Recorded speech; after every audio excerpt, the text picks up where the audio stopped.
Hello everyone, welcome to This Is Fiction, and I don't know if my outfit matches. Stripes go with patterns and gray with... Today I will be reviewing Doon by Carey, Corp and Lorie Langdon, and this is a great book. Essentially, Doon is about two best friends who take the summer off in Scotland, and while they're there, they discover a magical kingdom by the name of Doon, which is apparently across a bridge that you can only cross once every centennial. Before they cross into Doon, one of the main characters has visions about this boy, and she doesn't recognize him, and he's Scottish, and she knows that much. And she thinks that he might be in Doon, so she's really motivated to get across that bridge. Her best friend, on the other hand, thinks that it's just a myth, and there can't be anything real about it. And so in the beginning of the book, you see a bit of a struggle trying to get over to Doon, but once they are there, I hope I didn't spoil that. I figured it would be pretty obvious that they got into Doon based on the cover, but... sorry if you didn't pick up on that.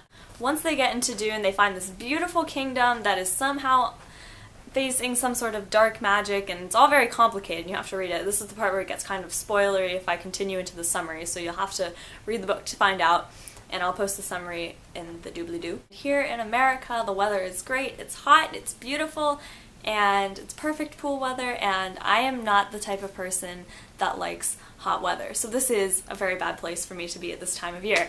I got the opportunity to go to Scotland last year on a cruise, and the weather was absolutely spectacular. According to my weather map, it is currently 50 degrees in Scotland right now, which sounds perfect. Scotland is lovely. The entire United Kingdom is gorgeous, and I would give anything to be back there right now, but since I'm here, I thought I'd just read a book about Scotland. So yes, if you couldn't tell, I really enjoyed the way this book was able to give me a sense of magic in Scotland while I suffered through the heat down here in the south. There's a very distinct aspect of this book that I don't see a whole lot in young adult fiction. I mean, of course you have Gale and Katniss and Rose and Lissa from Vampire Academy, but that aspect is best friendship. And it's a totally normal best friendship too, because you just have two girls who thought to themselves at some point in their lives, I like this human, so I'm going to spend a lot of time with this human. And wow, they're normal people in a normal time period, and that is extremely rare in this blizzard of dystopian novels we've been getting recently. The best friends are named Veronica and Mackenna, and Mackenna is this fiery redhead, and she is a drama kid, and she's very outspoken, whereas Veronica is more logical and reserved. She's the book reader of the friendship, and they just kind of click like puzzle pieces. This is kind of the case for my group of best friends as well. We are all very different, but we have one thing that draws us together, and it certainly works for us, as well as Veronica and Mackenna. What I really like about their friendship is that they motivate each other to be better. When one of them is in a tough situation, the other one is really there for them, and they really help them to stick it out and pull through every single time. They are always supporting each other, and they're always looking out for one another, and I think that's really important in a friendship. I think Veronica and Mackenna really symbolize and represent what being a best friend is all about, and I really appreciated that in this book. One thing I will say about that is that sometimes Mackenna and Veronica, their thought processes were so close to one another's that it was hard to distinguish point of view, because one chapter would be from Veronica and the other from Mackenna, and I'd have to remember who was who and what was where, and it could be confusing at times, but it was nothing that you couldn't get past. If I had to complain about characterization, I would say that Veronica can sometimes be very melodramatic about certain things. She jumps to conclusions without really thinking them through, and sometimes this puts other people in danger, which is, you have one of those moments where you're just like, stop it, what are you doing? I got that a lot towards the end with Veronica, but Mackenna was great. I love Mackenna. I love how enthusiastic she is about everything, and she's sarcastic and funny, and I really appreciated her point of view and the way she goes about things, because her character made a lot of sense to me. I think Mackenna and I think in a similar way, so it was nice to have that in a book that I could relate to somebody like that. That's not to say that Veronica wasn't great, though. She certainly puts in a good rep for us book people.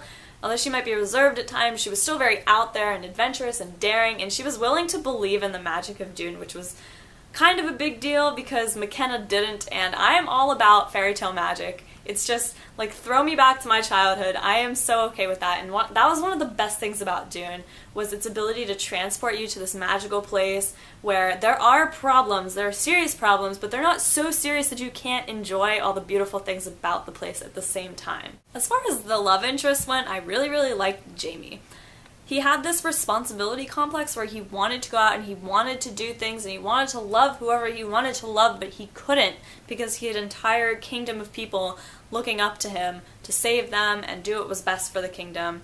And so that resulted in a character who was conflicted all the time, but the way he went about it was very interesting. It wasn't boring or schizophrenic. It made sense. His decisions made sense, and I thought that he was a great character for a love interest, because sometimes I get annoyed by the love interests and how they're kind of puppies on leashes when it comes to the girls that they're in love with. That was not the case for Jamie. The authors left enough about Jamie up to the imagination that you could formulate a picture of him in your head without it being too rigid, but they also got some of the important details down, like the way his hair fell and what color it was and what his eyes looked like, and the very important things that you have to know about that male character. I did like the relationship between Jamie and Veronica, but at times in the beginning I thought that Veronica gave Jamie way too much credit. He was so mean to her for no reason at all, and she was just determined to win his heart, and she called him the boy of her dreams because he was quite literally in her dreams, but at the same time you knew what she meant beneath that, and I thought at some points that she just needed to slap him very hard. And I love what Veronica did in the end. It was nice to see that in a female character, that step up, the take charge, and you don't need a man to save you. I like that. That was good. Good job, Veronica. And Duncan kind of reminded me of a guy that I used to be friends with and that I used to talk to back in the day. And his physical structure was pretty much the same. I didn't get as much about Duncan as I did about Jamie, but of course it would be that way since Jamie is the main love interest, but I still like Duncan's spirit and his attitude and the way he treated Mackenna and the way Mackenna treated him. I thought that the relationship complex between Mackenna and Duncan was very interesting, and I liked the way that they both had goals that needed to be accomplished and they were trying so hard to make room for each other, and whether or not it worked out, I do not know. You'll have to read the book. What I really enjoyed about this book was the author's attempt to put Scottish vernacular into the way they formed the words. That makes no sense, I'm so sorry. What I'm trying to say is instead of writing you, they wrote ye, and instead of writing very, they wrote vera. This was an attempt to recreate the Scottish accent so that you were reading it in a Scottish accent and not an American one, which I thought was cool. It actually helped replicate Scotland for me a lot better, and I think that it's enjoyable for most people. Some people might have a problem with it, but for me it was great, and it helped make the story a little bit more real and a little bit more Scottish. And I am all about Scotland. There's one line that sort of tickled my brain, and it's on page 208. It says, "Please come sit with me," he said, forced sincerity dripping from every word. Forced sincerity. I thought long and hard about this for a very long time, and I just thought, if you're sincere about something, how can you force it?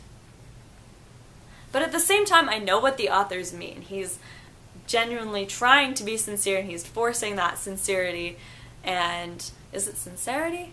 Sincerity? I wasn't sure, and I thought this was very interesting because I've never come upon an issue like this before in a book, and it's fine. It's not a huge deal. I'm not complaining about it. But I thought that it was an interesting line to put in there because at the same time I understand the author's meaning, I don't see how something can be forcibly sincere. Do you know what I mean? The writing could be a tiny bit cheesy at some points. Like Veronica would sometimes call Mackenna her bestie, which I don't know if high school seniors do that because I am not one, but I'm assuming that they don't. The grand majority of it is greatly written, it's very visual, using lots of imagery and figurative language, which I enjoy in a book, personally.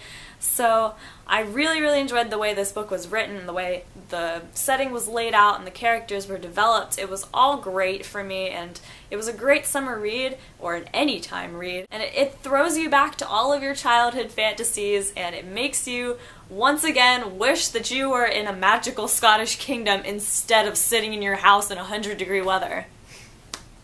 The end of the book left off on a bit of a cliffhanger, and I really, really want to know what happens, so I cannot wait for the sequel, Destined for Doon. It's going to be very cool. I would highly recommend this book. I give it a 4.5 out of 5 stars, just because it took me a while to get into it at the beginning, but after the beginning it goes extremely fast and it's greatly paced. It just worked for me. This is one of those books that just worked for me, and I hope it works for you too, so try it out. So my dog is named Duncan, and Duncan happens to be one of the main characters in this book, so I thought I would bring him in. He's not happy with me. So that is all I got for today, so if you want to see more reviews just like this, click that subscribe button, and I will see you later.